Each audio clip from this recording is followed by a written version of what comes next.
Good morning, everybody. Welcome to the Gonna See My Friends podcast. Hi, I'm Toby Ballinger here with Steven Garcia and David, our friend, and our first time guest on the pod, my good buddy, David Biscevic. And David, welcome.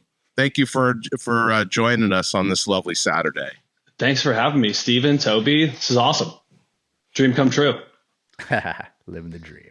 So glad you're here. This was, we're going to talk about The Big Lebowski today. It's a big day. We knew this day was coming. And we had it circled. This has been on the list, and it was all a matter of time. When are we going to do The Big Lebowski? It's a big one. It was we knew that the heat was on, so to speak. Like Steven and I were like, we had lunch about 6 months ago, going down the list of what movies should we do for 2025, and this was right near the top. So excited to talk about it. We could talk for 9 hours about this, but we'll see how the day goes. This was the person who took it over the top for us was David. David and I worked together, and we saw each other in the halls of at work, and he said, "So let me know when you're going to do The Big Lebowski, man." And I'm like, "You want to do it?" And he's like, "Absolutely." And I'm like, the very next time that we could schedule, and today's the day. So, David, on tell Shabbos everybody. of all places. Oh no, that's right. I know, hey, it had to be. It's an important day if I was doing a podcast on Shabbos. That's a great point. You got the glasses to prove it. You are decked out. For those watching on YouTube, he is decked out. He has got everything going right now. Is that a tank top? And it's sleeveless. It's a sleeveless. Nice. It's a sleeveless. It's got all the Easter eggs on it. Shit, it's got Sandy Koufax on there. Oh, damn. So great. That is great. 10 out of 10. Tell everybody a little bit about yourself, David.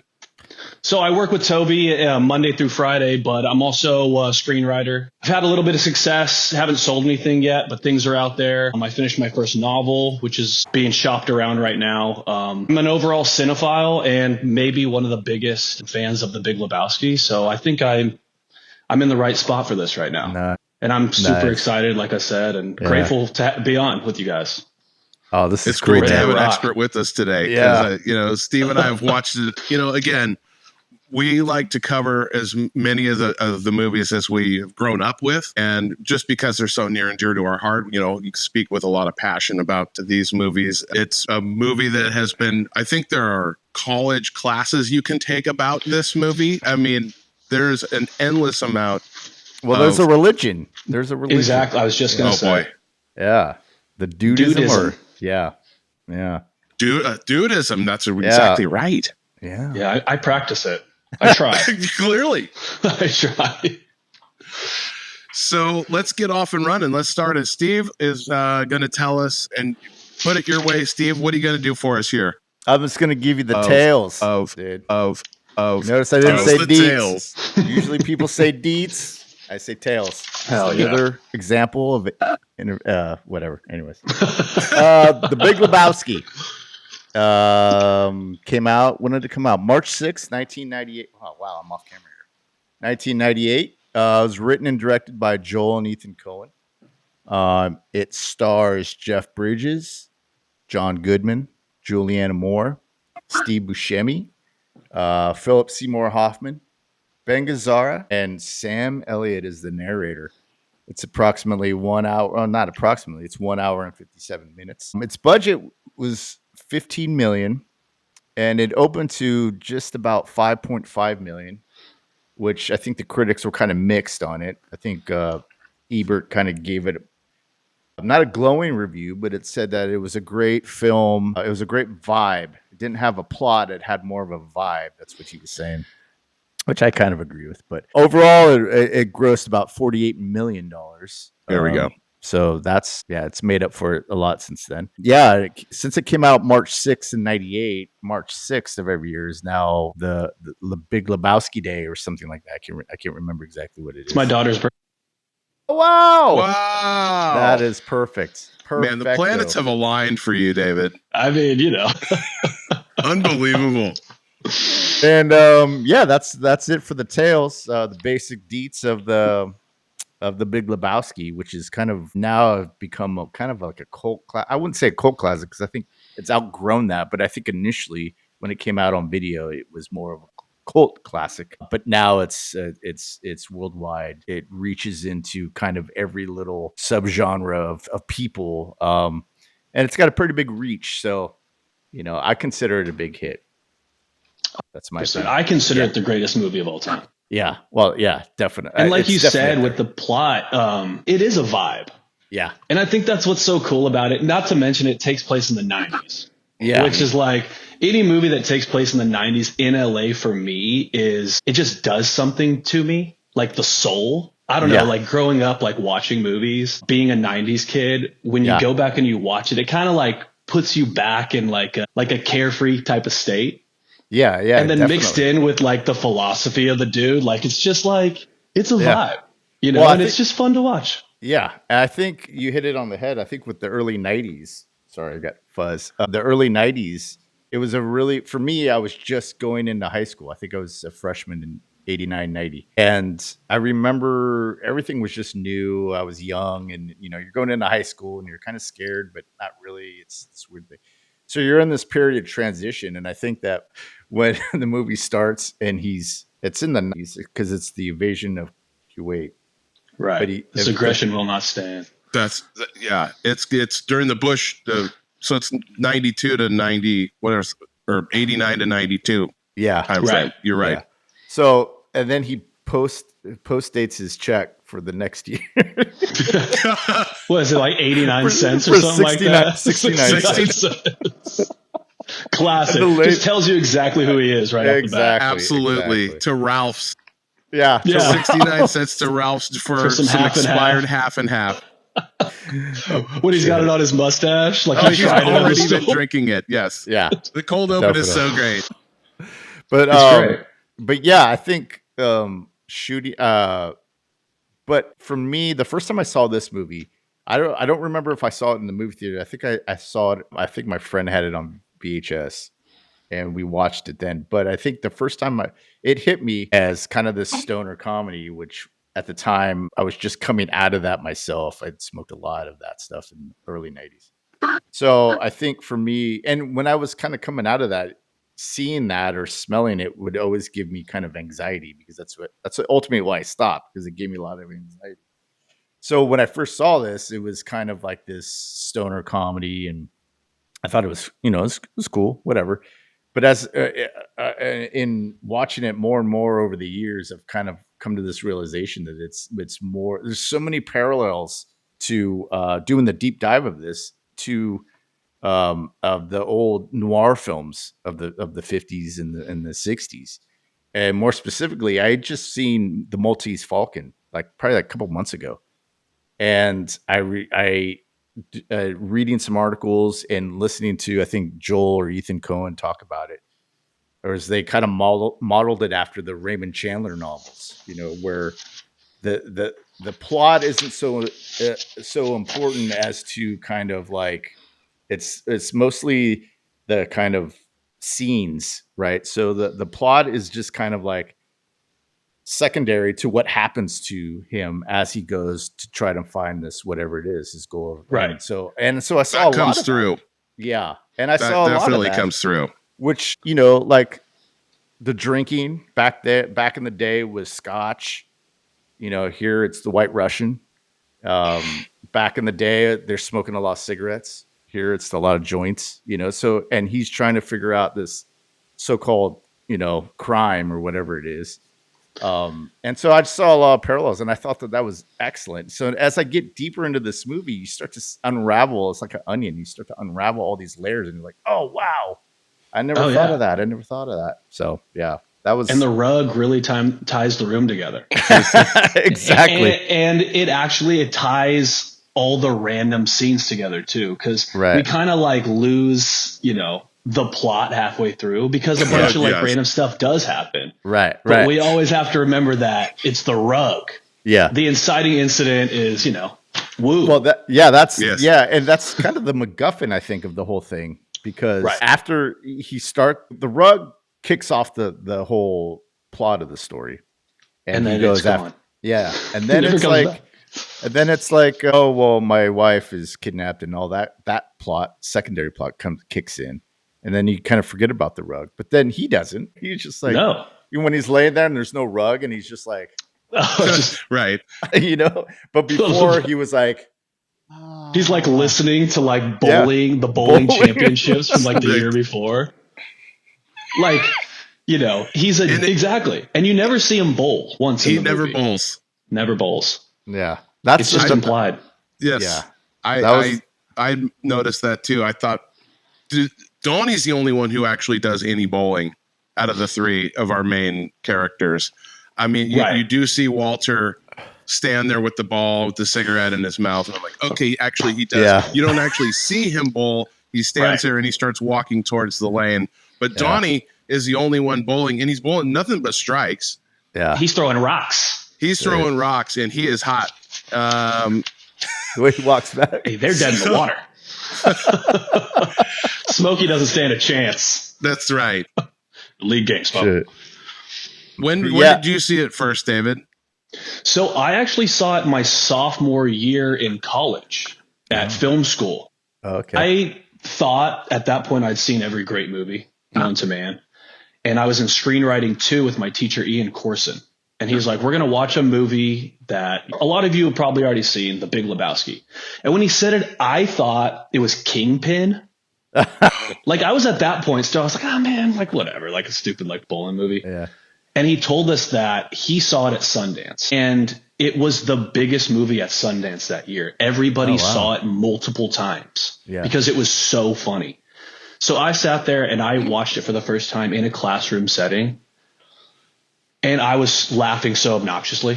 I came home that night and I bought it. I was like, this is like one of the greatest movies I've ever seen. I can't believe I've never heard of this. And what year was this? My life. This was like 2013 or 14. Okay. So it's like one of those things where, when you start smoking pot at a young age, you eventually, but if you start smoking pot later, you're like, it becomes something else. Yeah. That's how it was with me. It was like, I finally smoked pot for the first time at like 22. Nice. Which was The Big Lebowski for me. Right. So it changed the way I viewed movies and the way I viewed storytelling. It was really cool. Don't you love it when a movie does that? That's the ultimate right there. Especially being young and you think that, I've seen all the good movies. Right. Mm-hmm. Right. And like you mentioned about McGuffins, I love movies with McGuffins where you're set up with what you think the story might be about, and it just takes you in it's Hitchcockian in a way. Right, exactly. Absolutely. Exactly. Yeah. And I love movies like that. Yeah. It was a life changer. It's just so funny. Man. It's just such a vibe. Yeah. Oh, it is absolutely such that's kind of surprising to hear that Roger Ebert said. Doesn't really sound like something Roger Ebert would say, but he kind of crystallized it, because my first question that I was going to ask you guys is, what do you call this movie? Is it a comedy? Is it a crime drama? Is it a is it a whodunit? Because it's about halfway through the movie, I'm like, almost no matter how many times I've seen it, I forget who's doing the crime and what in the hell is going. Well, what is it that the Big Lebowski says? What in God's holy name is going on here? Are you blabbering about? What are you blabbering about? And I'm like, I always forget, because I get so drawn into these characters. They're so good. All the interactions, the bowling scenes. You get started off with oh God, I just lost his name. Who's our narrator? Sam Elliott. Sam Elliott. Oh, Sam and you're Elliott, drawn into Sam Elliott because, I mean, I don't know if in 1998 people were ready for Sam Elliott. He's a huge Western star, and he doesn't fit into this anywhere other than being the narrator. That's why, sorry, it was a long question, but what do you call this movie? I mean, I've heard it called, I think it's a noir disguised as a stoner slacker movie. Okay. Because I think, as I said before, there's so many parallels to, I mean, this is just a guy who wants to chill and he wants to just live a peaceful life, and he gets dragged into these things. And I think it's true. And it gets, because everything that happens in this movie, he gets dragged into. And then at the end of the scene, they're back to bowling, or he's in the tub, or you know, all these big things happen, and then the next scene is them bowling. Hey, Yeah. you know, hey, well, you know this, and so I think it's like a noir. I would say it's like a noir film, but it's kind of dressed as this like stoner comedy. Okay. Yeah. Yeah, How about I you, Dave? 100% agree. Yeah, a comedy noir. Yeah. Because you have Bunny, who's like the femme fatale, Yeah, Yes. exactly. right? You have Lebowski, who's a brother Seamus. Yeah. You know, Yeah. a dick, man. So you have like that natural noir type setup, Yeah.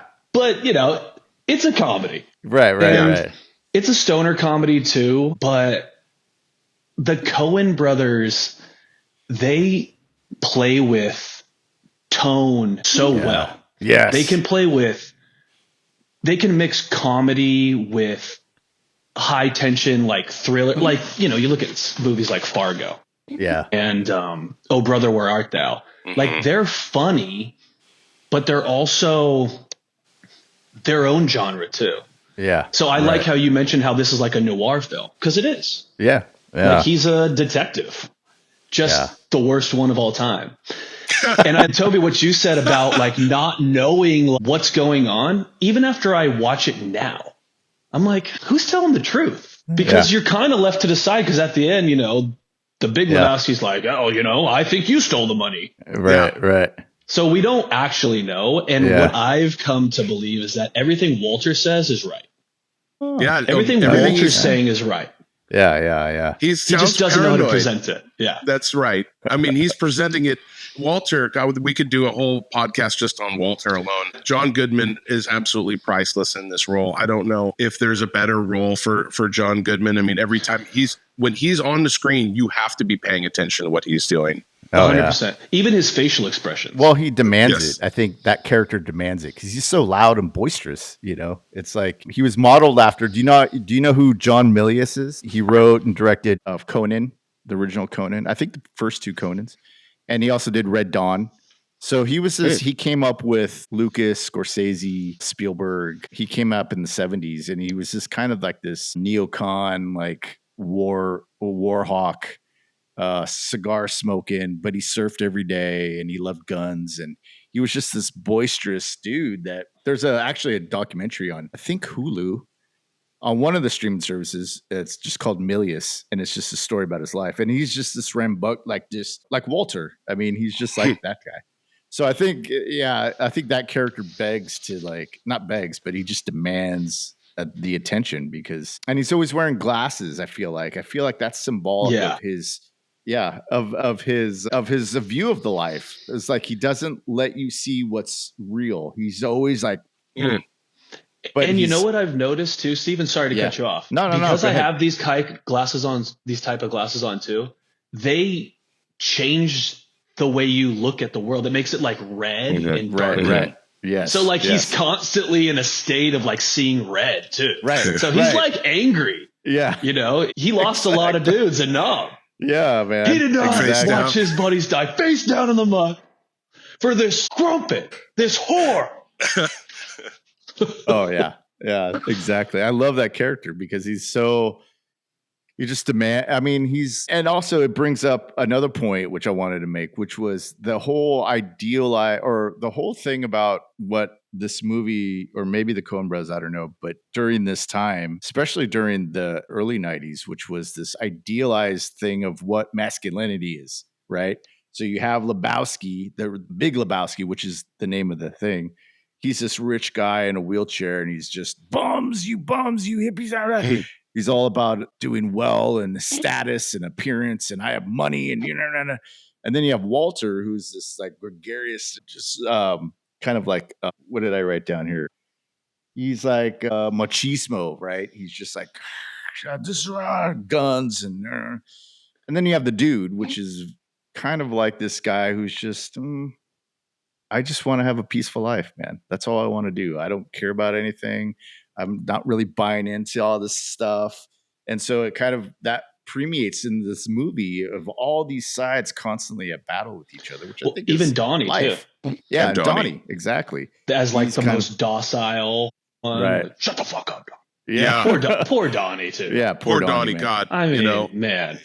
So that goes to the movie, and I think that's a theme that I think a lot of people I miss definitely, and then I started getting it with the watchbacks this week. So nice. I mean, there's any number of directions we could take this episode, and there are, like I said, there are classes that you can take. There's on 420 they're showing this movie at the where are they doing it? In San Francisco at the Masonic Theater, and Jeff Bridges will be there. I don't know if you knew that, David. Whoa, there's still tickets available that. on Sunday, April 20th.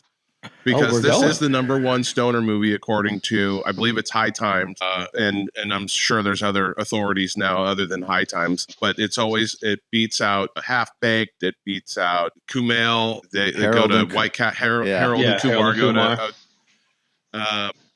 We could break down, go scene by scene, which there's so, like you said, you could put some of these scenes in almost in any order you wanted to as just pieces. It's kind of, Clerks was this way when we talked about how it was vignettes. Yeah. Right. And it's just you're going to get little 5-minute scenes, and they're all just, I mean, they must have written it that way. I'm not sure that the bowling scene, you can just watch nothing but the bowling scenes. But what I focused on this time is I looked at each of the characters. I really wanted to see what these characters, what's driving each of these characters. With the dude who you could almost say isn't the most interesting character in the movie, I find that I'm drawn to Walter, and I was really breaking down Walter, his juxtaposition of how sweet he is when he's taking care of his ex-wife's show dog while she's vacationing in Hawaii with her new husband.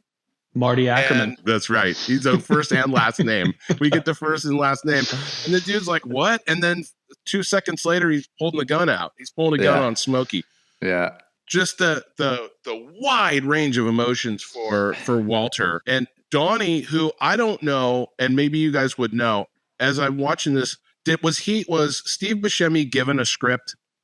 Or was his character just told, just react to what's happening? Because he almost doesn't, all he's doing is asking questions about what is happening right now in front of him that are pretty obvious.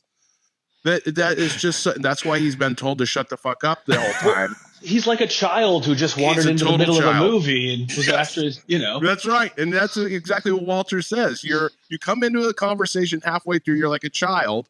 Yeah. You come in and want to know what the movie's about. And what's the point, Walter? Huh? What's the point? Back to what you said about the dog, Toby. Yeah. 2 seconds after he pulls the gun, they're walking out, and he puts the kennel on top of the car without the dog in. No. And gets in the car. If you notice, he never puts that dog in the car. No. The dog does not go in the car. So like when the dude and Walter get in the car and they're like talking about, what just happened. It's like, I'm calmer than you are. The dog is not in the car.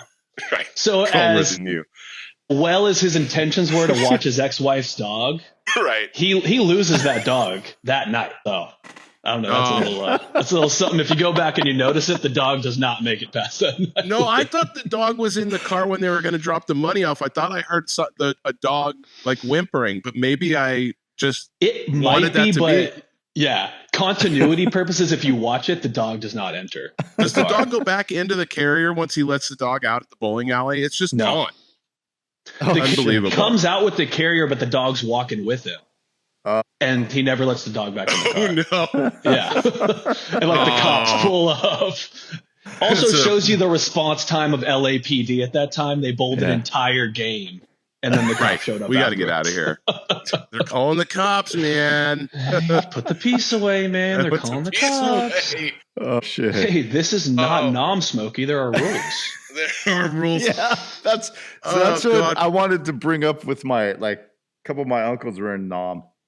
And I wanted to say that in front of them. Nom was a big deal. Sorry to interrupt, but Nom was still, it's 92. And so the guys were going around a lot of, he's clearly got PTSD from, he can't stop talking about how his friends, he had buddies that died face down in the muck. Right. And, and now he's back and by God, we're going to play by the rules.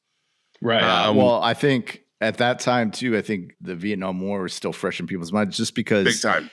it was the last war that we were in, because this is leading up to. Well, we're getting into they're Desert Eagle. firing on Saddam. Yeah, right. So for the first time. Yeah. So I think, and you just come off of Platoon and Full Metal Jacket, and so there's all these movies still. There were a about lot of Vietnam War movies. Yeah. We had plenty to go around, didn't we? Yeah. So it was, it was just still fresh on people's mind, and you still had Good Morning Vietnam 2 coming out around this. A couple of years before. Love it. When the movie was taking place, anyways. But yeah, so yeah.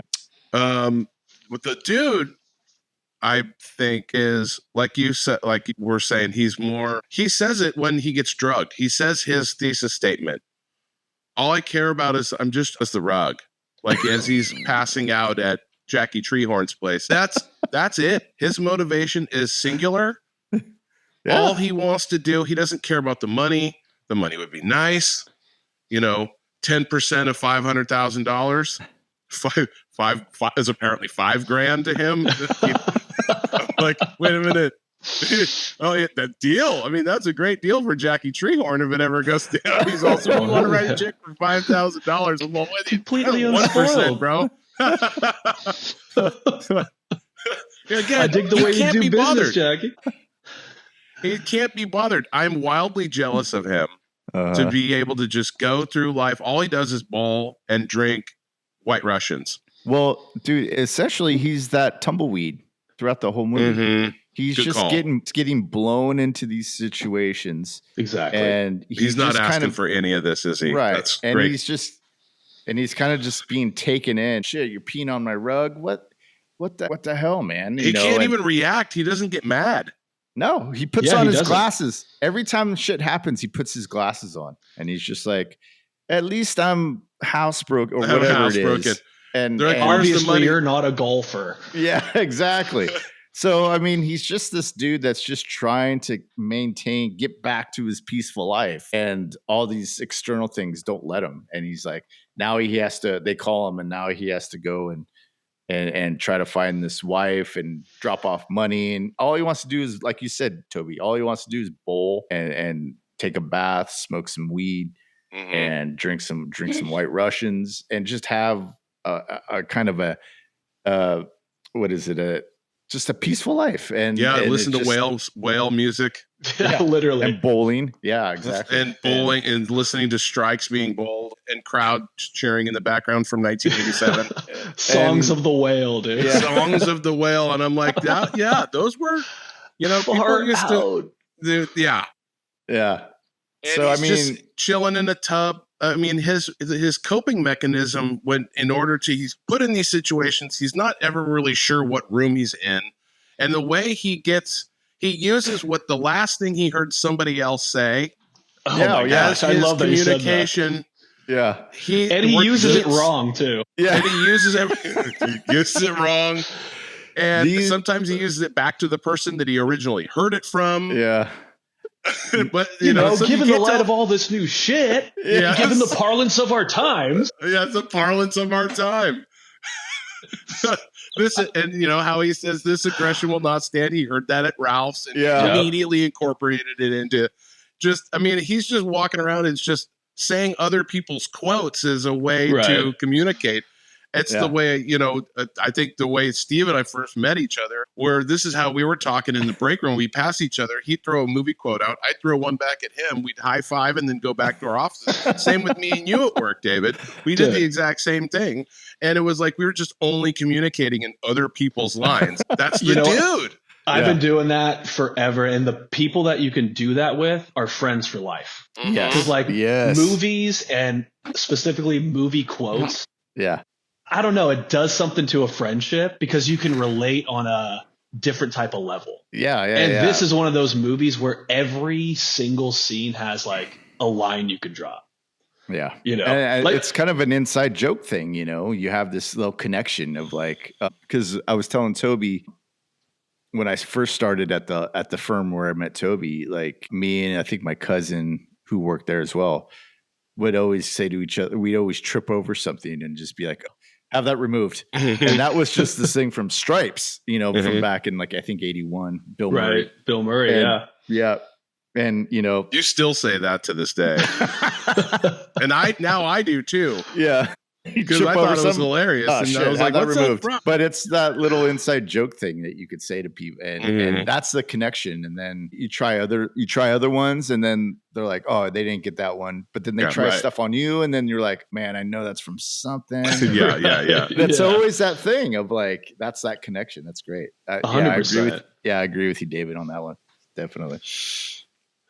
So, David, we talked a little bit. Last week or the week before when we were talking, and you had, I don't know if we want to do any more plots thing. I mean, we have to talk about Philip Seymour Hoffman's Brandt character, who, good God. Please dude, that's nice. That's really good. He is perfect. He is so perfect.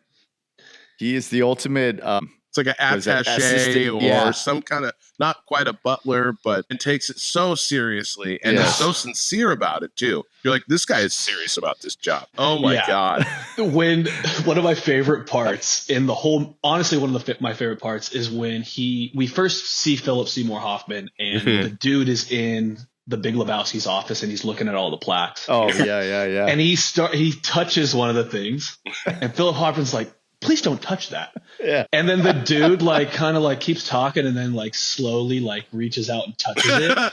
And you could tell in Philip Seymour, in his face, that he is so it's one of the funniest parts. And he has these moments, even when he's not talking, it's just little facial expressions or, when the Big Lebowski is giving his monologue, he's just standing there robotic, like this with his hands by his sides. Yeah, you're right. It's perfect. Yeah, and there's something about it. Well, when the dude comes out of the office, when we first meet both of the Lebowskis, or the Big Lebowski, and he comes out, and as soon as he comes out, Philip Seymour Hoffman comes just down the hall. Oh yeah, no. Oh yeah, he said to take any rug in the house, and yes, and he accommodates him because he's not going to question, right? Exactly. Yeah. So, and then that's when they meet Buddy. Yeah, and that's when he's like, oh, hey, I'll suck your cock for $1,000. Brandt can't watch that. Yeah, that's marvelous.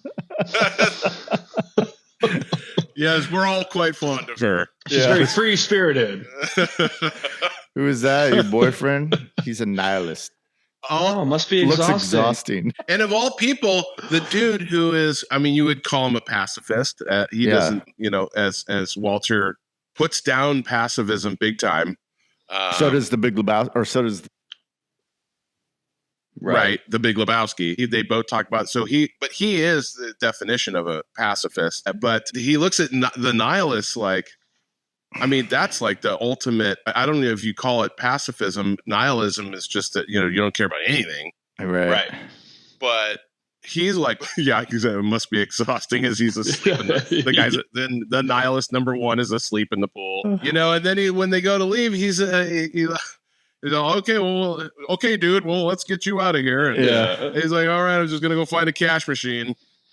These little throwaway lines where you're like, he's devastatingly funny, but you can't tell if he means to be. Sometimes clearly he meant to be right there. He's like, he doesn't have. First of all, he doesn't have $1,000, but if he did, he just might come back with $1,000.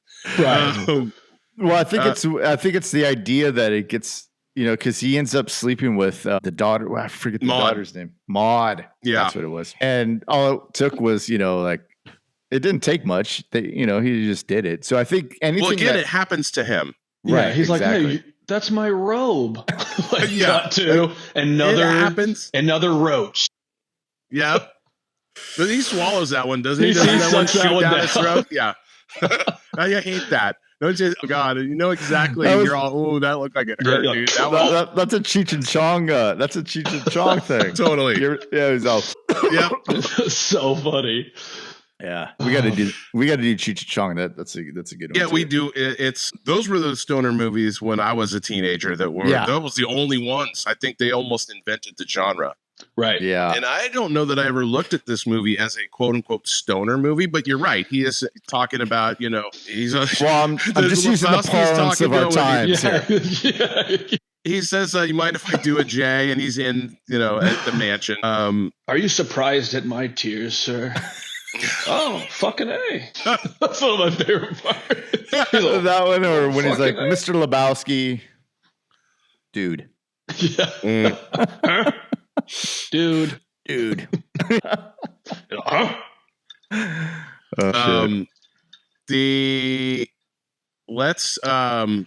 Let's do this. David, you had mentioned that you had, I believe, a top 5 of some kind. Should we talk about some of your top 5 no particular? Start with number 3. How about that? Just to kind of mix things up a little. Try to be a little versatile here. All right. I have a something. million. I'm sure you do. Are we talking quotes? Yeah, I'm just gonna do a quote because I wrote down a bunch of quotes as they were coming. Wait, let's do it. Let me just pick one. Oh, come on, Donnie. They were threatening castration. Are we gonna split hairs here? Am I wrong? Like just little stuff like that, or the bum's lost. Yeah. Oh, fuck it. Tattoo it on your forehead. One of my favorite lines: tattoo it on your forehead. And just if I could throw one more out really quick, it's when Walter goes to see, I forget the dude who wrote the show Branded, and he's in the Iron Lung, and he asks the wife, he's like, does he still write? And she's like, oh no, he has health problems. That's one of my favorite parts. It's like he obviously doesn't write. I just have a million of them. Amphibious he's in an Iron Lung, dude. Yeah. She's on, no, he has health problems. Yeah, well, he's got health problems. Yeah, Amphibious Rodent. I am the Walrus. Yes. Yeah. That's all one of these the little only things. Well, I had a question, and I don't mean to cut you off, Toby. So for me, I was telling Toby this the other day when we were talking about this movie, which was for me up until this week when I was watching watching it multiple times. I always checked out at the whole when they go to the kid's house, right? And I never understood that whole, because I know this movie goes in all these different directions and I can follow it. But for some reason, I check out when they go to the kid's house. And for the longest time, I can never figure out, well, what does that have to play into what is going on? Because it just seems like an anomaly in this movie. What's your interpretation of that scene? So when he gets the car back after it got stolen, he finds the kids' homework. Right. And he has Walter track him down because he thinks that the kids stole the money. Oh, they stole the money. So they're going there because he thinks that the kids stole the car and in doing so took the money out. Okay. So that's why when they pull up and the Corvette's there, he's like, I already spent the fucking money. That's right. Oh, given the options, I'd say he still has $900,000 left. They go there to try and get the money out. Right. And, that's what happens when you fuck a stranger in the ass. That's right. This is what happens, Larry. Do you see what happens, Larry? Do you see what happens, Larry? Do you see what happens when you fuck a stranger in the ass? Could I say that on this podcast? Yeah, sure. You can say whatever. So that's what I thought, and I just thought it was just I was missing something. But okay, great. Did you too? Because you mentioned that, and I was like, that's one of my favorite scenes. Yeah, because Walter's wearing different. He's wearing like some kind of costume in every scene. He's dressing for the occasion that they're in. He's kind of got the fishing thing on when they're bowling, but then when they go to drop the money off, Walter's wearing camouflage and they're listening to Clearwater Revival, and it's playing Nom songs in the radio. I mean, he shows up to Larry's house, Larry Sellers' house, in a suit. He looks like he's there on official business, right? And the dude's wearing the same freaking cardigan. That's almost a robe. Like he wears a robe and then there's the cardigan, and it's hard to differentiate the two because for him, he's just comfortable guy. Yeah. He's got the jellies on his feet. So, dude, he's always open toed. I think he wears pants one time in the whole movie. And that's when they go to Jackie Treehorn's place. And like, oh, he does own a pair of long pants. You gotta forget that he does have a pair of khakis. Some cool, little psychedelic pants too. That's what Zubas. Yeah. So what was the kid? So the kid did steal the car. kid stole the car. I think so. Yeah. Oh, okay. They got us working in shifts to figure out that crime. Yeah, That's one of my favorite. He's like going, he leans when he asks the cop about, again, talk about the LAPD in 1991. Is that what it's supposed to be? Yeah. All hell's about to break loose in LA, by the way, before this movie. Exactly. We got next couple of years are rough for the LAPD. But right now, at this time, they don't really give much of a fuck about that. Oh, yeah, no, you're lucky you got your freaking car back, exactly. Bro. Yeah. With wheels on it, and that it can actually drive down the road. He's lucky they left the tape deck in the Credence. Oh my God, yeah, or yeah, right. But I forgot what they got us working in shifts. Larry doesn't say a word. This character, right? Yeah. All he does is have that dumb look on his face, like, what is going on right now? Who are these guys in my house? Yeah. And there was no money in the car. Yeah. I think that's the main thing. Like, there was no money in the car. So even if Larry did steal it, which I assume he did, there was no money anyway. Okay. You know? And that's one of the things that because if you do tune out, and I can see what it's over an hour into the movie, and a lot's going on, and it's really funny, but after an hour, maybe you had someplace you had to go. You had to, get up and, it's time to, or your lunch break was over and you had to get back to work, So the whole thing was they find out that the Big Lebowski is a fraud. Maude tells him he never had any money. It was the foundation's money. And so there was probably no money in the briefcase to begin with. Correct. And it shows him, it shows the bit. Of course, this is speculation because the dude's kind of playing this through his head where he's putting Pacific Belt yellow pages into the briefcase, and you're like, well, then if the Big Lebowski's plan was to get this $1 million from the foundation for himself by hiring the Nihilists, who are willing to go so far as to one of them is to cut their own toe off, then he's getting Fletched here. The dude is, right. He's told this is what Stanwyck did to Fletch, in hiring somebody. He's like, who would ever suspect you're this slacker? No one will ever miss you. The cop in Pasadena says to him, Mr. Lebowski carries a lot of water around here. You don't carry shit. Treehorn. Yeah.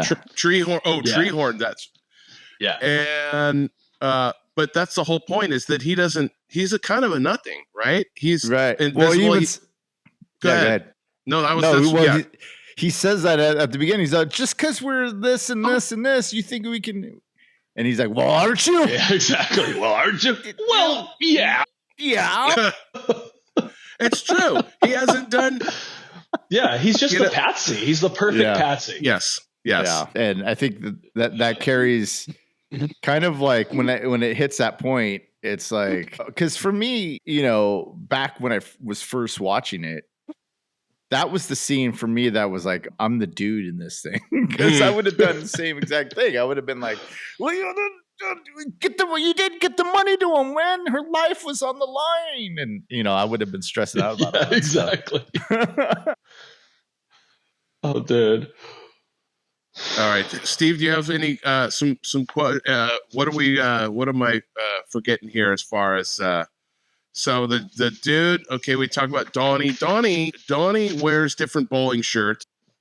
Yeah, none of them say Donnie. They all have a different name on them. Do they really? Yeah, none of them say Donnie. He's got one that says Ray. That he's, but none of them say Donnie. I don't know where he's getting all these bowling shirts. He's clearly a good bowler. Yeah, he's on this team.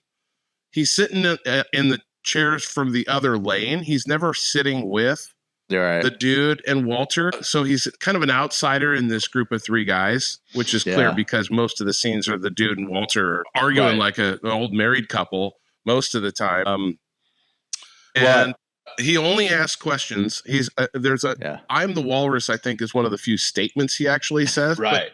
He's just helping out because this one he does know the answer to. But he doesn't. No, but then he keeps interrupting. Like, what are you mumbling about back there? He's behind them, right? He's just fucking Donnie, dude. And that's the Steve scene Buscemi with the Jesus. Yes. The Jesus. Oh God, with the and would be remiss. And finishing season 2 of Severance this week, and I missed and No spoilers. No, Okay. I won't. It's just that John Turturro is so great in that show. Yeah. And this character from John Turturro is there. Talk about a duality, right? Because if Walter tells his backstory, this is like, first of all, he's wearing some kind of like bodysuit track that's way too tight, right? Right. He's got the pinky. He's got the coke finger, right? The coke nail. Yeah. All these little things. He's creepy as hell, and I think the dude calls him. He's all that creep that can really roll it. Yeah, and he's a pervert. He's a pervert too, dude. And he's all, no, he's a pederast.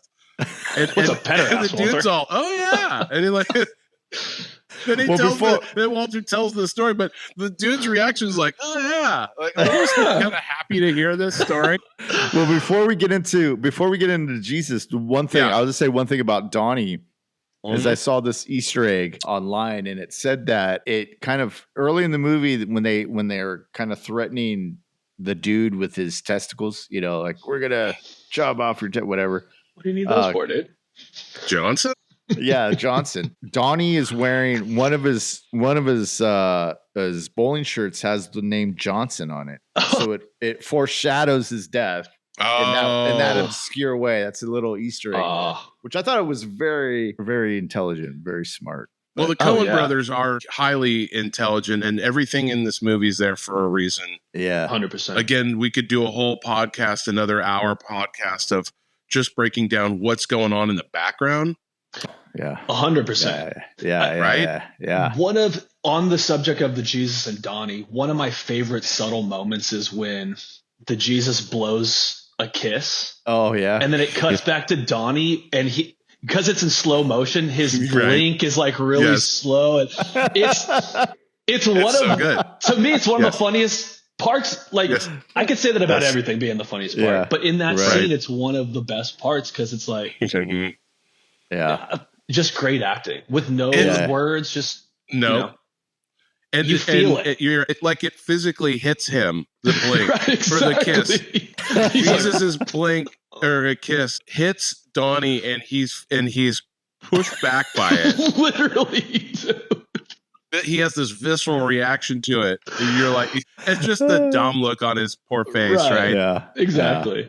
That whole pan across the three of them, and there's another one, Jesus, and with Walter's, he's got that. It's hard to tell on a pod, but he's kind of looking down, like, oh my god. And the dude's like this, yeah. And Donnie's head is right in between the dudes, right between them, behind him. He's like looking in, like through a window, like hiding.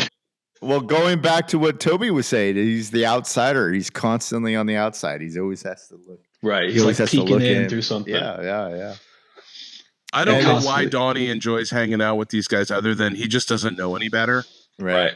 I mean, he is a child. When they're sitting at the bar, before they start bowling, the three of them are sitting at the bar. And the dude's got a White Russian.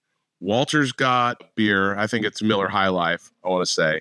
And Donnie's drinking, and I don't know if you remember this drink, but I certainly do. He's drinking a Slice Cola. An orange slice cola. There was a vending machine at my grammar school that the first machine they put in only served Slice. It's like a juice. It's not a cola.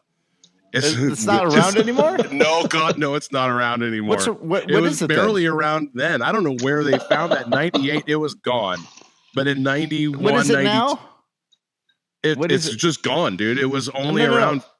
But there's 7-Up, and what's the other thing now? Sprite. Okay, so that was an offshoot of Sprite. That was like just another alternative. It was called Slice, like it was a slice of a piece of fruit. Right. Do you remember it? Yeah, I do. And whose was it? Was that a? That's probably a Pepsi thing. I don't know. A Pepsi thing. Well, none of the kids were like, oh, we got soda, but we're like. It's kind of like when you're, hey, can we stop and get a hamburger? We have burger at home. And you're just like, oh, man. This was like, we got soda, but it was like, hey, we got soda at home kind of. And we're like, I'm not bringing 2 quarters for this. I want a Sprite. Oh, we have Slice. That's we got a Slice. You're like, what the hell It's like off-brand. sliced. Yeah. It Just looks like love that Slice that's what he got would order at the bar. discontinued in 2000, and then Pepsi reintroduced it in 08. Okay. Oh, It was yeah. had But- juice in it. Yeah, looks disgusting. It's well, wasn't it this just is what like he clear? chose at the bar. Wasn't it clear? Of like, was it? No, it was like it was Sprite. colored. It was colored it? like whatever it was you were drinking. So Yeah. he had an orange can. I'm assuming that was orange slice, but they Okay. had. There was a handful of them, and we vandalized the hell out of that machine. We're like, thanks for the soda, thanks for the machine. Now we're going to like jam gum into the you know what I mean? They were like, they got rid of it. It was only around, I want to say, a year. So 7-Up, and then we have Sprite. And remember, that was the thing with, I watch all these reactors now reacting to Back to the Future. And when he's like, are you going to order something, kid? And he's like, yeah, just give me a tab. I'm like, can't give you a tab unless you order something. And these reactors are like, tab? What's a tab? And Yeah, they don't get the joke because there was the only like sugar-free soda at the time, and that was nasty. I'm drinking a sugar-free soda right now myself. It's the Sprouts, the Zevia. It's whatever Zevia. That is not a promo, but good people at Zevia. If you want to throw some money our way, we'll certainly take our first sponsor. No telling where this is made, but it tastes like a kind of like a sugar-free, like a Coke Zero to me. Yeah, but yeah, it's got the fake sugar in it. Zero sugar soda. And Tab was it. Tab always tasted like metallic to me. Yeah, sorry, we might be getting off on a tangent here. David, you remember Tab? Do you remember Tab in that pink can? No. Okay. Yeah, I think they discontinued that like late 80s, early 90s. Yeah. Because I thought it was marketed for people that it's kind of like Diet Coke was. Yeah, it was a diet soda, like a diet soda. And it was, I think probably the demographic was probably 75, 25 women versus men. I don't know. When he ordered a Tab at the time, I knew what it was, but I'm like, what? Yeah. Because he just seen the commercial on TV and was just kind of, but no, he doesn't. He wanted something without sugar. Marty wanted to say, he's like, give me something without any sugar. He's something without sugar. And he gives him a cup of black coffee. Yeah. Right. I thought he was going to give him water too after that, but there you go. You could have. Yeah. Anyways. Yeah. So, are we want to do some Klay Thompson, or do you want to hold that off? Do you got? Listen to me. Hey, you got any quotes you want to throw my way? What do you got, David? You got anything else you wanted to add? He's got a few more quotes there. Okay. He's going to give us his top 7. Yeah, let me see. I should have start with number 6. Start with number 6. Let me see what I got here. I mean, obviously, that's just your opinion, man. Since we're still in the scene, like one of the best lines. One of the best. That was initially. Yeah, go ahead. Sorry. He's and his whole like philosophy too, because it's like, and it kind of foreshadows the plot. Right. Like, because it's an ambiguous ending. It's like, it's your opinion, man. Like, right. The movie is kind of what you make it. Right. Yeah. I recently watched this movie with my dad for the first time. Oh. And I love my dad, but I lost a little bit of respect for him when he wasn't laughing. He laughed maybe like once, and I was like, hey. He's like, I just don't get it. I was like, all right. No, he fell asleep on me. No, he's watching. Okay. No, he was watching it the whole time. And I was like, this wait is a minute. not good.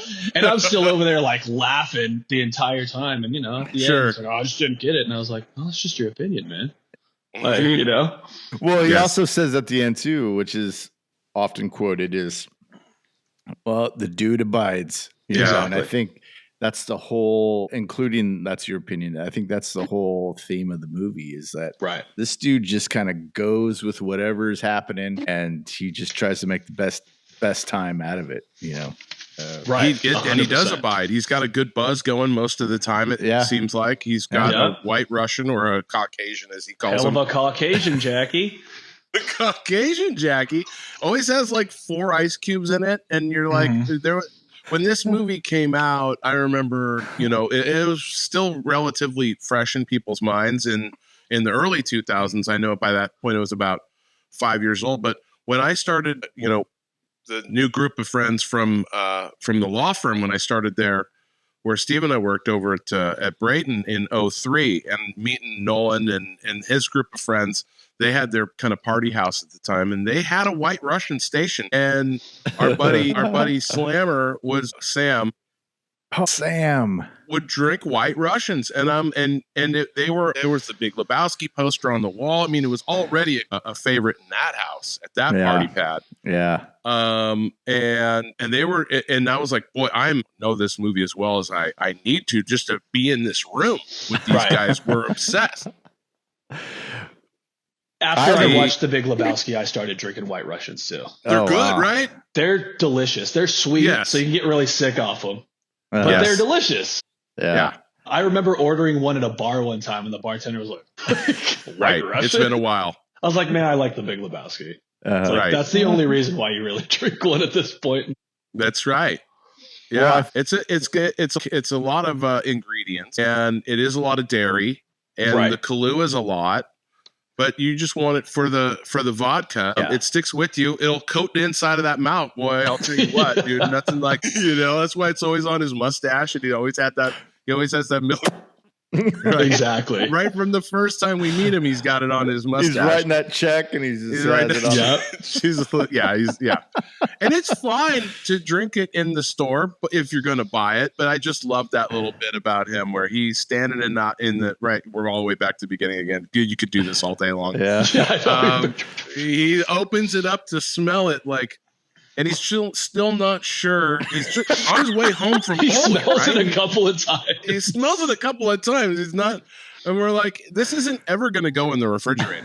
It's sitting on that little, everybody, all the different houses that he goes to, whether it's the Big Lebowski, he goes to Jackie Treehorns, he goes to Maud's, they all have a wet bar.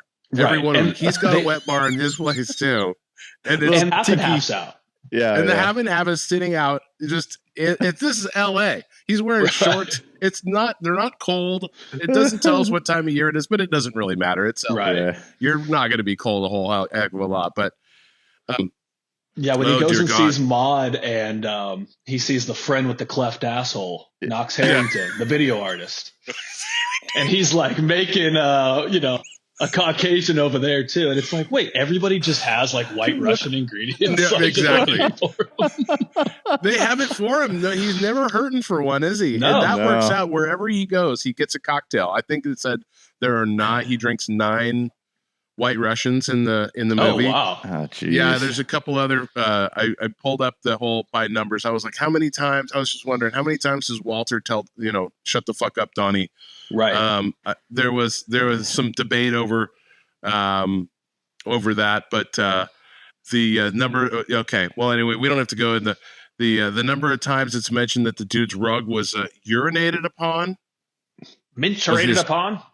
Yes, this was 20 times. Oh my gosh. Jesus. Yeah. 20. Or excuse me, 17 times. I'm sorry. It's the way they set this website up is really confusing. Anyway, but let's talk. So again, rewatching it this week and then this morning, there are parts where I will still laugh out loud, no matter if I know it's coming or not. It's so good and sometimes I laugh out loud at stuff that I hadn't laughed out loud at before, but this time it catches me super funny. The interchange between when he's talking about Rocky, well, come on, man, they're walking out to the car, and Walter says, I once dabbled in pacifism, not Nam, of course. Exactly. All right, and then the dude says, he's telling him to take it easy on Rocky because he's got mental problems. Walter goes, you mean beyond pacifism? And this is just a great indicator of how Walter views pacifism as a mental problem or a mental condition of some kind. Hey, pacifism is not something to hide behind here. Look at this situation with this camel fucker in Iraq. Sorry. The racism, the overt racism and Walter does kind of come back. They keep talking, and I hate that. Yeah, I don't know if I even want to say it, but he's like, hey, by the way, dude, Chinaman is not the preferred nomenclature, so he kind of catches himself. But then we're not talking about a guy who builds the railroads here. Right. And it wouldn't have caught that early on. I'm like, Jesus Christ, dude. These conversations are so, yeah. Yeah, he's like It's, bipolar. Like he's like got a split, personality thing. I'm going to sit here. I'm going to finish my coffee. Yeah. Right. These are our basic freedoms, man. Enjoy my coffee. I'm sorry. I'm just going to say this. The biggest laugh, and I hate that. I don't know if I'm skipping too far to the end, but I think the biggest laugh for me, the physical comedy, because I will laugh at physical comedy. I don't care who knows it, is when they go to dump Donnie's ashes. Oh, yeah. And it all blows back in the dude's face. It is so like, if you haven't seen this movie for a while and you forget that happens, it's, first of all, I mean, and the lack of reaction. Yeah. And he's just like, because of course this is happening to him right now. I'm going to get my buddy's ashes all over me. Dump him out of, what is it, a Folgers can? Right.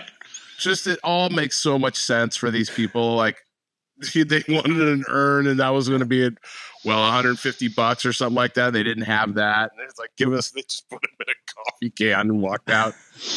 Oh boy. It's almost, go ahead.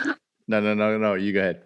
That scene kind of encompasses like the Coen Brothers like style because it is hilarious. And then it turns into like a kind of like sad, like heartwarming moment where like Walter like drops his guard and, hugs the dude and like they're grieving. And it's like one of the first times, not one of the first times, but it shows the depth of Walter. Right. He is sorry. And he's like, I'm sorry, dude. And the dude's like furious at him. And he eventually hugs him. Yeah. That's it's a heartwarming moment. Yeah. Well, that's exactly what I was going to point out, was that I think it kind of shows you, or shows me, the audience, whatever, but it shows that the real wealth, so to speak, because you have, like I was saying before, about the whole types of masculinity and what people think it is and this and that. But you have the Big Lebowski, who's always about this money, and it turns out that he's broke and they don't have any money. And then this kind of end scene encapsulates the idea that maybe the dude is the richest guy here because he has friends that genuinely care about him. He has the lifestyle that he wants. He has the things that he doesn't go after what he doesn't need. He has everything he needs. So I think that, and David, I agree with you, because that points out, I think for me, or kind of ties into a bow, like that idea, that sentiment of like, all right, well, who's actually the winner here? There is one. So and it's definitely the dude at the end. Right? Yeah, you see him. He's different. He's happy. They got to the finals. And sometimes the bear eats you, and sometimes you eat the bear. Yeah, and the dude abides. And the dude abides. And that's what the Sam Elliott at the end kind of hints at, of this, is like, compares him to like, a Christ-like figure. We're paying for, he's paying for our sins, whatever he says at the end. That's a good point. Yeah, I saw something. Go ahead, Toby. Go ahead. No, I didn't mean to interrupt. You saw something. No. I saw this thing that said the dude abides is actually from, it's like taken from Ecclesiastes from the Bible. Really? Oh, really? Where it's like the verses, one generation passes away and another generation cometh, but the earth abides forever. Yeah. And so like, I was like, I don't know if that's like what they took it from, but if you look at it like that, based off what had happened and what's about to happen, the dude abides because there's a little Lebowski on the way. Right. Yeah. So another generation of Lebowski's coming. And I think they tried to make a sequel that's kind of flopped. Oh, really? Yeah. Oh, no. I think there's a thing called The Little Lebowski. Yeah, it got made. There's also a movie about the Jesus. Did you guys hear about that? No. It came out during COVID. I never watched it, but it came out during COVID. Oh, wow. I got to write this down. Hold on. The Jesus?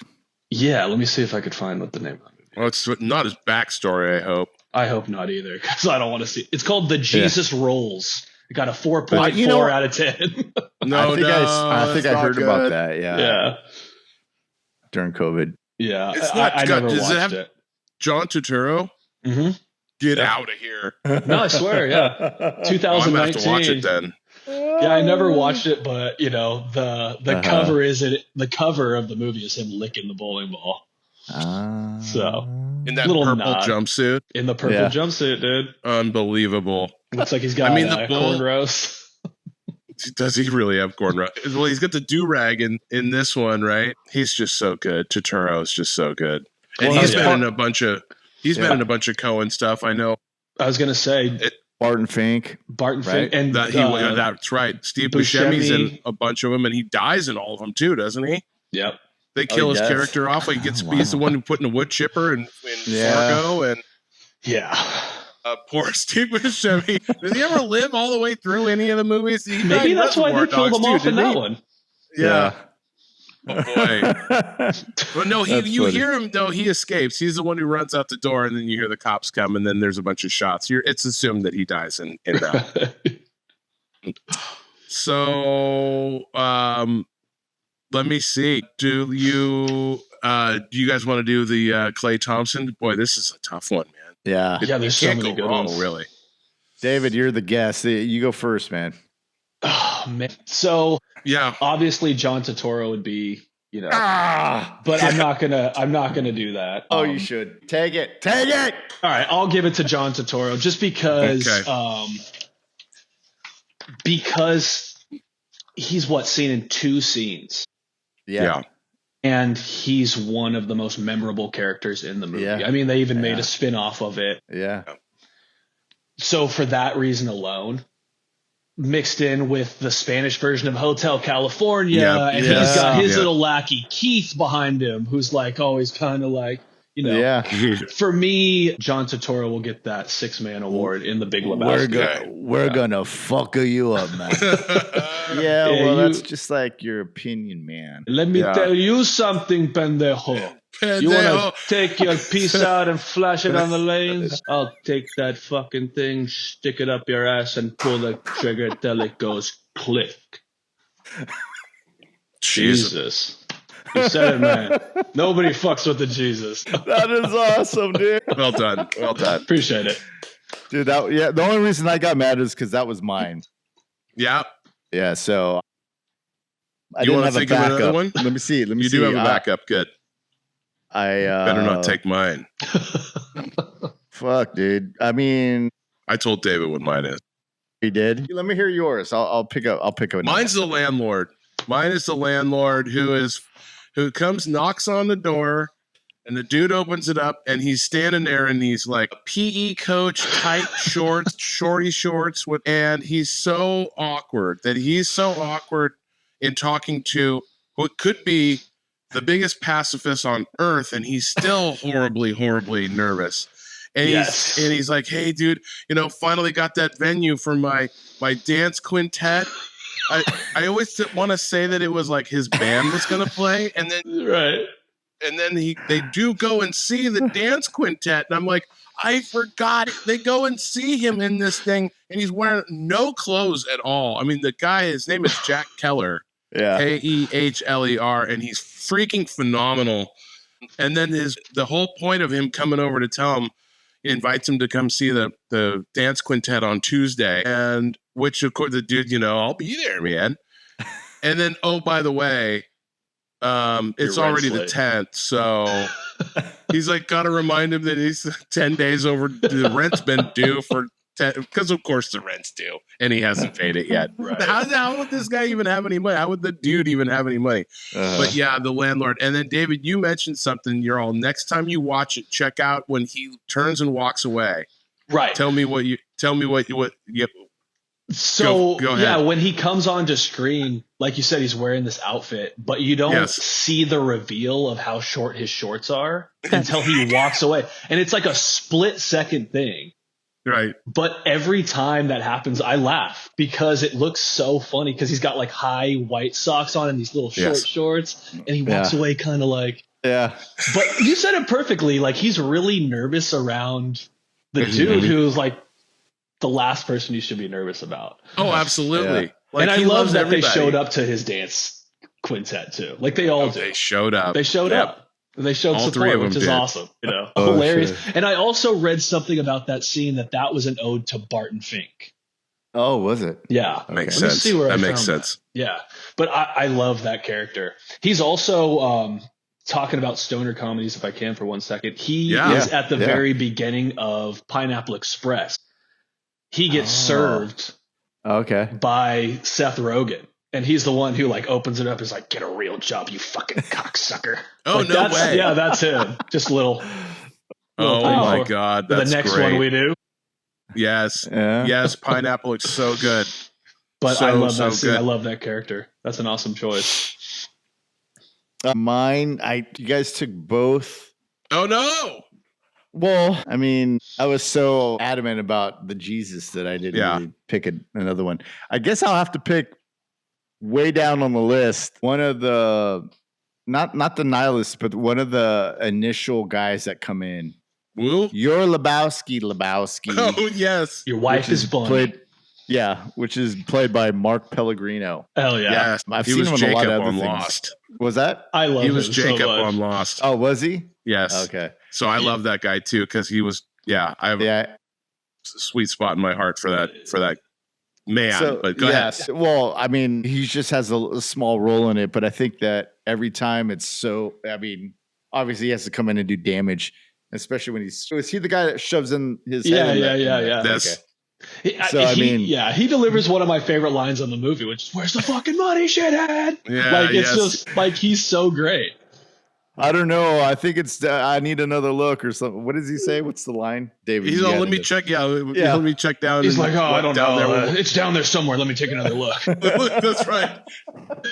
That just tells you everything about the dude, right? He's getting swirlied Yeah. and kind of upside down waterboarded, and he's like, "Go ahead and do it again," because he's not going to do anything about it, right? All right. It's the He's fucking all, money, "Look, I got Lebowski. married, yeah." The So what toilet was the seat's character- up, man. And then right there, you're like, "Oh shit, you're right." Yeah. This Pulls out the bowling Isn't this guy ball. supposed to be a millionaire? Yeah. What is this? He looks like a fucking He loser. looks at a bowling ball and he says, He's "What like, is yep. this?" Obviously, Yeah, you're not oh. a golfer. Yeah. Oh, All right. Cool, man. All right. Well, hey, any final thoughts, you guys? My final thought is that this was. I don't think that I was as familiar. Hadn't seen. I don't remember the first time I saw it, but definitely by 03, I had to like make sure that I was starting to watch it pretty regularly in order to keep up with the conversation that was going on at one of the party houses that we would go to on Fridays, where these guys were still quoting it nonstop all the time. So, but when you look at I think for me, this kind of opened the door for the other Coen Brothers movies, and they're all different, but they're kind of have a lot of the same. You mentioned "Oh Brother, Where Art Thou," and that's on that's the Odyssey, right? Yeah. Yep. Yeah. It's Homer's Odyssey. Yeah. Burn After Reading is another one. Burn After Reading. Oh my that's God, one of my Burn favorites. After Reading. I We love have that to do movie. Burn. So Saw good. that in a theater, and everybody was just. I'd never heard a theater that laughed that much at Right. that movie. And kind of like the same thing where it's like it's a vibe and not really a plot, you Right, know. right. But there's an Yes. overall vibe to it. Yeah. Cast is great. All Coen Mhm. brothers are great, but like Toby perfectly said, this one for me opened the door Yeah. because I was like, oh, okay, let me see what else they got, and they never Yeah. disappoint. Like Right. ever. No, Right. that's right. Yeah, they never miss. They never do, man. David, you have any? Why don't you, before you tell us your final thoughts, tell us how we can find you on the socials and and plug that book. For sure. So I'm on Instagram. It's my name, David A. Biscevic. Actually, no, it's not. It's D. It's DA. Yeah, D. Yeah, A. that's right. Biscevic Okay. on Instagram, and you can follow that to get to my other page, which is Encephalon, which is my novel that I had been writing for the past couple years. I was going to self-publish it, but I decided to send it out to a couple publishing houses, and I'm getting looked at right now. So if all else Sweet. fails in that, I'll self-publish it and put it out there. Yeah. The I'm art also- for it is amazing. Thank you. I appreciate it. Yeah. And, I'm still an active screenwriter. I have a couple things circulating right now. I have a couple of zero gravity management looking at my stuff. So hopefully something happens. Sweet. So yeah, you can find me there. I'm www.davidabiscevic.com. That'll give you all the links to everything you need to know about me if you want to. Yeah, But, we'll put links. We'll put links we'll- in the description too. yeah, appreciate it. All absolutely. this stuff. And just circling back to the Big Lebowski, Mhm. in my work, this movie set the tone for how I was, not how I would write, but styles and vibes and McGuffins and Mhm. throwing off the audience and not treating the audience as if they were like toddlers, but like Yeah. adults who get to decide right. stuff for themselves. Right. So I appreciate this movie for showing me a different way to tell a story. And I Nice. think that's one of the most meaningful parts of this movie is it just gave a different avenue of storytelling. And I appreciated it for that.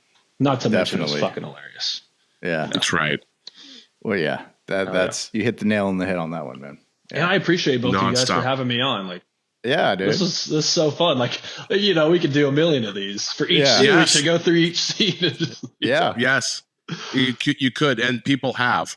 Yeah. And so when I knew that any movie podcast out there, you go through their catalog if they've been around for a while, long enough, and we haven't been doing this quite a year, and here we are. We got we've done, Steve and I were talking about.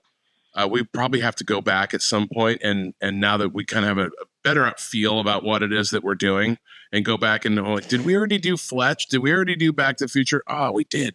And I'm like, we could redo it because it's probably nothing like how we do it now. We're kind of still.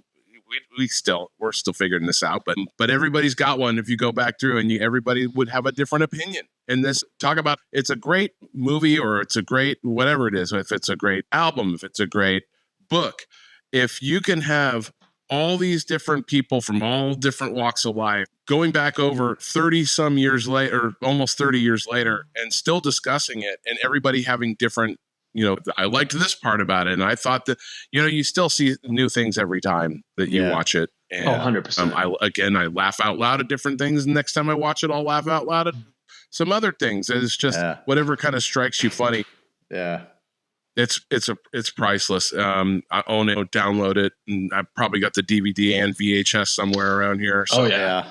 I've given them lots of my money just in this movie definitely. alone. Oh yeah. Dude. I mean, I got you the do. playing Look cards. at you all got all the merch. Dude, there it is. I got playing that's cards. cool. I got 2 different Playing DVDs. cards. Yeah. Yeah. Jeez. You've listened to the soundtrack. the Coen Brothers, the soundtrack. You used to have to buy the soundtrack.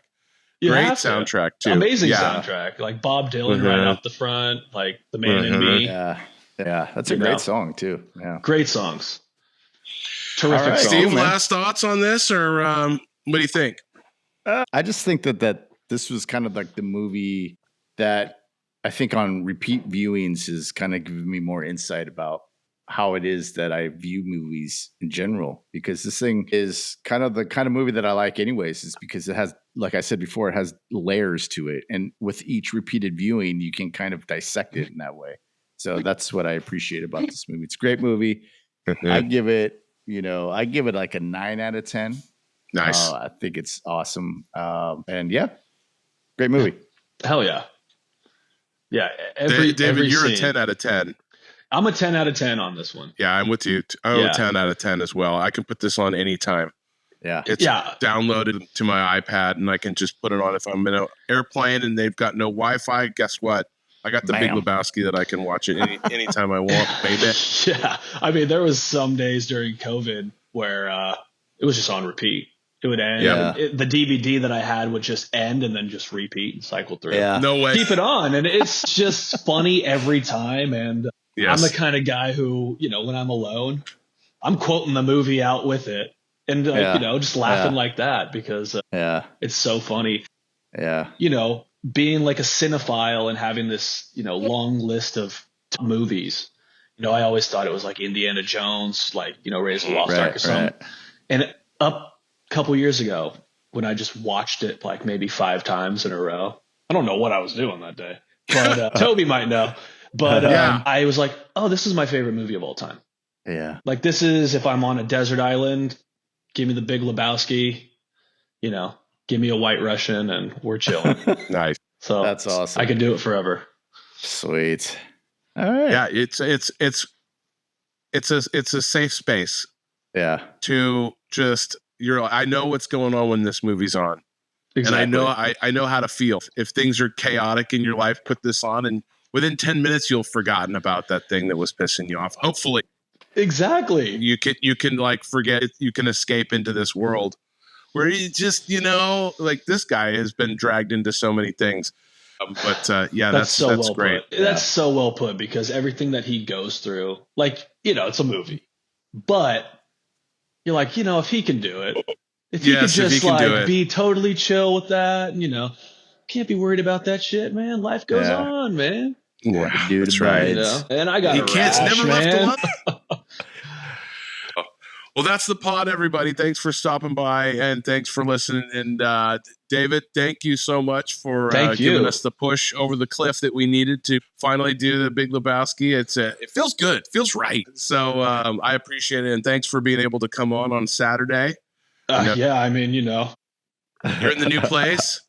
I'm in the new place, but I normally don't do podcasts. You got a lot going Shabbos. on. I'm like, if you got time to do it, and it is Shabbos. Fucking Shabbos. I mean, you've made a lot of sacrifices for us here today, my man. Hey, so I sure as shit don't fucking roll, but I appreciate you guys. Right? That's right.